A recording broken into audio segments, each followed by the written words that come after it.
Hello दोस्तों, PhD का एक नया नोटिफिकेशन स्टार्ट हो गया है जो कि Deenbandhu Chhotu Ram university of science and technology Murthal Sonipat Haryana से है। दोस्तों इन्होंने और सेमेस्टर जुलाई सेशन के लिए आवेदन मांगे हैं जो कि हम आपको दिखा देते हैं। इन्होंने यहाँ पर पूरी इन्फॉर्मेशन दी है, कॉन्टैक्ट नंबर वगैरह दिए हुए हैं। आप यहाँ पर कॉन्टैक्ट मत कीजिएगा। आप ये नीचे यहाँ पर इन्होंने एचओडीज वगैरह के फैकल्टी के नंबर वगैरह दिए हैं, तो आप इन पर कॉन्टैक्ट कर सकते हैं यदि आपको कोई परेशानी आती है तो। आगे इन्होंने एलिजिबिलिटी के बारे में डिटेल्स बताई है, तो वो भी हम आपको दिखा देते हैं। सबसे पहले इन्होंने बताया कि इन्होंने science, technology, architecture, management and humanities in department के अंदर आवेदन मांगे हैं। तो काफ़ी सारे सब्जेक्ट रहने वाले हैं जो कि हम आपको आगे दिखाएंगे।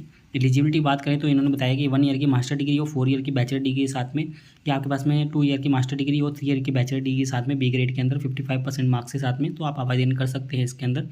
और यदि आप 4 ईयर की बैचलर डिग्री के साथ में आवेदन करना चाहते हैं तो आपके पास में 7.5 CGPA होनी चाहिए या 75% मिनिमम मार्क्स होने चाहिए। और एमफिल है आपके पास में 55% मार्क्स के साथ में मिनिमम, तो भी आप आवेदन कर सकते हैं। और 5% का रिलैक्सेशन बताया गया है SC ST OBC non criminal PWD category और EWS कैटेगरी वालों के लिए, और ये सभी के अंदर लागू होगा।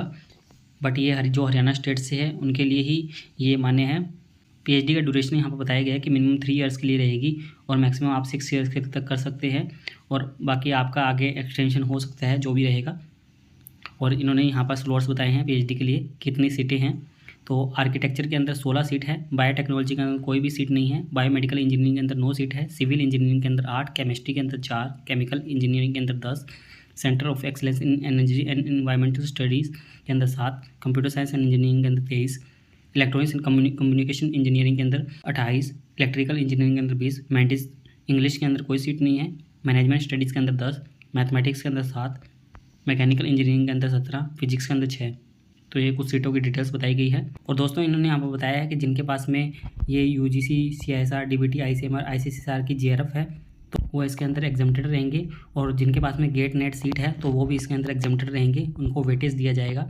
बट वो चाहे तो इसके अंदर इंट्रेंस एग्जाम के अंदर भी अपीयर हो सकते हैं और डायरेक्ट इंटरव्यू के अंदर भी अपीयर हो सकते हैं, तो वो उनकी इच्छा के ऊपर निर्भर है। आगे इन्होंने बताया कि ये सिलेबस क्या रहने वाला है। तो 100 आपका MCQ क्वेश्चन आएंगे और 120 मिनट्स का पेपर रहने वाला है। ये पेपर 1 आपका जो रहेगा वो रिसर्च मैथोलॉजी रहेगा पार्ट 1, और पार्ट B आपका 50 क्वेश्चन आपके MCQ आएंगे। जो सिलेबस रहेगा वो के नेट का सिलेबस रहता है, तो वही सिलेबस रहने वाला है यहाँ पर।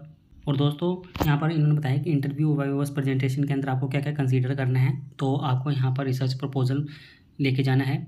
तो दोस्तों रिसर्च प्रपोजल की सर्विस भी हम देते हैं, यदि किसी को रिक्वायर्ड हो तो आप बनवा सकते हैं हमसे भी।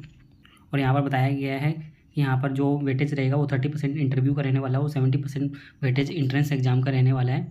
और जिन्होंने JRF क्वालिफाई किया है उनको 50 मार्क्स मिल जाएंगे यदि वो इंट्रेंस एग्जाम नहीं देते तो, और जो गेट नेट वाले हैं उनको 35 मार्क्स मिल जाएंगे। इसके बेस पर ही आपकी मेरिट लिस्ट बनेगी और आपको एडमिशन दिया जाएगा इंटरव्यू बाद में। तो इस प्रकार से यहाँ पर बताया गया है। आगे कोर्स वर्क के बारे में बताया गया है। यहाँ पर फॉर्म फिलअप किस प्रकार से करना है, तो दोस्तों आपको डायरेक्ट लिंक हम वेबसाइट के दे देंगे जिसका लिंक डिस्क्रिप्शन के अंदर मिल जाएगा। दोस्तों जहाँ से आप ये नोटिफिकेशन भी देख पाएंगे और ऑनगोइंग सभी फॉर्म भी देख पाएंगे, आपको अप्लाई करने की डायरेक्ट लिंक मिल जाएगी। तो यहाँ पर इन्होंने बताया भी है स्कैन, फोटोकॉपी और सिग्नेचर आपको किस फॉर्मेट साइज़ के अंदर रखना है, तो ये भी आज देख लीजिएगा अच्छे से। आपको अपनी सभी क्वालिफिकेशन रखनी है 10th से लेकर मास्टर्स डिग्री तक। और आपको फ़ीस कितनी पे करनी है तो वो भी बताई गई है। जनरल कैटेगरी और अदर कैटेगरी वालों के लिए 1000 रुपये फ़ीस रहेगी। जो अदर कैटेगरी है मतलब कि यानी कि ऑल ओवर इंडिया वालों के लिए, जो अदर स्टेट से है उनके लिए भी, और जो SC DSC BC कैंडिडेट है हरियाणा स्टेट के लिए, जो सिर्फ हरियाणा से ही हो तो उनके लिए 250 रुपये है फ़ीस है। बाकी जो अदर स्टेट के रिजर्व कैटेगरी है तो उनको 1000 रुपये ही फ़ी पे करनी होगी। और आगे इन्होंने एंट्रेंस टेस्ट एंड सिलेबस भी बताया हुआ है, तो ये सिलेबस देख सकते हैं। फिजिक्स, केमिस्ट्री, मैथमेटिक्स के लिए सिलेबस CISR नेट वाला चलेगा, और जो इंग्लिश मैनेजमेंट वाले हैं तो उनके लिए UGC नेट का सिलेबस चलेगा यहाँ पर। और बाकी जो भी है तो उनके हिसाब से वो गेट का सिलेबस जो रहेगा वही सिलेबस यहाँ पर रहने वाला है। यहाँ पर कुछ इंपॉर्टेंट इंस्ट्रक्शन बताए गए हैं एंट्रेंस एग्जाम के अंदर अपीयर होने के लिए, तो वो आप अच्छे से रीड आउट कर सकते हैं। फीस की बात करें तो यहाँ पर इन्होंने बताया गया है कि semester and lab equipment maintenance charges जो कि नॉन रिफंडेबल है वो इंडियन स्टूडेंट के लिए 11,000 रुपये लगेंगे। बाकी ऐसे ही कुछ और फीस बताई है। टोटल 29,200 फीस आपकी लगने वाली है यहाँ पर इंडियन स्टूडेंट्स के लिए। आगे कुछ हॉस्टल चार्जेस भी यहाँ पर बताए हुए हैं, तो आप अच्छे से देख सकते हैं। और यहाँ पर आपको फेलोशिप मिलेगी, जो से टीचिंग असिस्टेंटशिप है उसके लिए ये मेरिट और टॉपर के बेस पर मिलेगी। जो आपका प्री PhD के अंदर जो कोर्स वर्क रहता है तो उसके हिसाब से यहाँ पर रहने वाला है। तो ये आप अच्छी इसके बारे में भी अच्छे से रीड आउट कर सकते हैं।